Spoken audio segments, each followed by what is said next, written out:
Hello students and welcome to my YouTube channel. Today we are going to solve a problem on Calculus 1. It is based on convergence of sequences. So in the question we have use epsilon n0 definition to show that limit n tending to infinity of n minus 1 upon n plus 1 is equal to 1. Let us begin with what is epsilon n0 definition.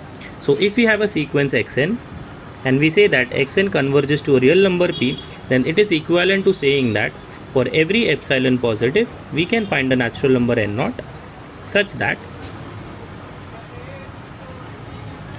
the distance between xn minus p is lesser than epsilon for every n bigger than equal to n0. This is the epsilon n0 definition of convergence of sequence. Now, we are given the question as limit n tending to infinity of n minus 1 upon n plus 1. So, this is our sequence xn and here this is the limit point. We are going to divide our solution into 5 steps. Your step number 1 will be the assumption of the arbitrary epsilon. So let epsilon greater than 0 be an arbitrary number. Step number 2, we need to work on with this difference. So consider mod of xn minus p. Xn is n minus 1 upon n plus 1 minus p, which is 1.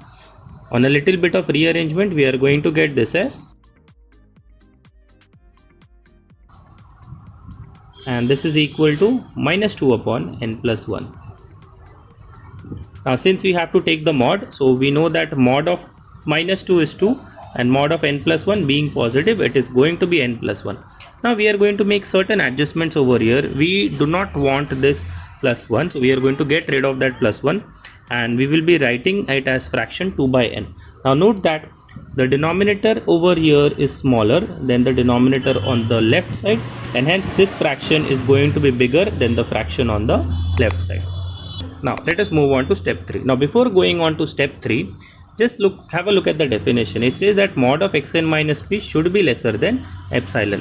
So we have mod of xn minus p, which is already lesser than 2 by n, and we wish to make this number lesser than epsilon. That is, we want 2 by n to be lesser than epsilon. So we are going to take help of Archimedean property. If you can recall what Archimedean property is, it says that for any positive real number, we can find a natural number n0 which is going to be bigger than the real number which you have taken. So the Archimedean property will be applied at this particular stage. From here, we are going to rearrange and get it as 2 upon epsilon is lesser than n. And this is what is going to be the trigger point for the existence of n0 by Archimedean property. Now to apply Archimedean property, we need a positive real number. So we already have epsilon. So we'll say that since epsilon is positive,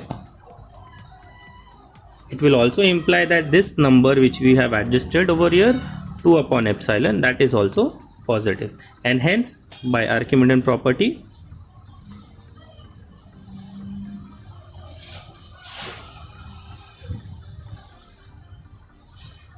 there exists a natural number n0 which is bigger than the positive real number. Our positive real number is 2 upon epsilon. So this is step number 3. Now let us move on to the next step. In the next step, we are going to think up of working with for all n greater than equal to n0. So in step 4, if suppose say we take n greater than equal to n0, then what happens? Now have a look at this stage. We have got 2 upon epsilon is lesser than equal to n0. So we can just rearrange and we can talk about 2 upon n0, and that number is going to be lesser than or equal to epsilon. If n is greater than equal to n0, it will imply that 2 upon n is going to be lesser than or equal to 2 upon n0.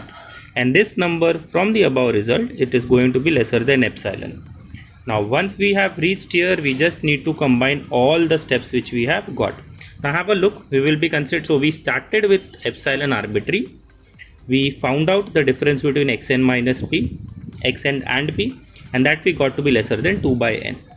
We reworked with this 2 by n, we worked out with epsilon, and we got the existence of n0.